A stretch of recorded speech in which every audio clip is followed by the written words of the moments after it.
সবচাইতে সহজ ধর্ম। যে ধর্ম পালন করাটা খুব সহজ, বেতন অনেক বেশি। অর্থাৎ পরিশ্রম হবে একদিনের, বেতন পাবেন এক মাসের। শুধু আমি আপনাদেরকে জাস্ট একটা সিম্পল একটা উদাহরণ দিচ্ছি।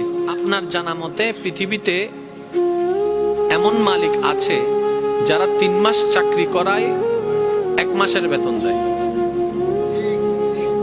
কথা বলেন না ভাই? আপনার জানা মতো আছে না নাই? না হয় যারা প্রবাসে আছে তাদেরকে জিজ্ঞেস করেন। 6 মাস চাকরি করার পরেও 1 মাসের বেতন দেয় নাই, এমন অনেক প্রবাসী আমার ভাইয়েরা ওইখানে আছে। ঠিক না? তাহলে আমরা আমাদের জ্ঞানে, আমরা আমাদের বুঝে, আমরা আমাদের বিবেক দিয়ে এমন মালিক পেয়েছি যারা 6 মাস চাকরি করায় 1 মাসের বেতন দেয়, এমনও আছে আবার দেয়ও না। আচ্ছা, আপনার জানা মতে কি এমন কোন মালিক আছে যে 1 মাসের চাকরি করায় 6 মাসের বেতন দেয়? চাকরি হচ্ছে আপনাকে পরিশ্রম করাবে 1 মাসের, কিন্তু আপনাকে বেতন দিবে 6 মাসের, এমন কোন মালিক?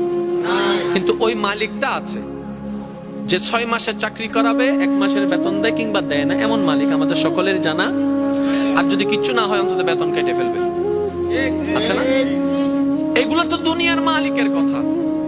চলেন না একবার চোখটা বন্ধ করে আসল মালিকের দিকে একটু না তাকাই।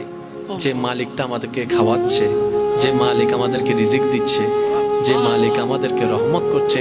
হাজার গুনাহ দেখার পরও সত্তার নামের ছায়া তলে সব গুনাহকে গোপন করে রেখে আপনার আমার আমাদের সবার মান সম্মানকে এখনো পরিবার সমাজে বজায় রেখে দিয়েছেন। সুবহানাল্লাহ।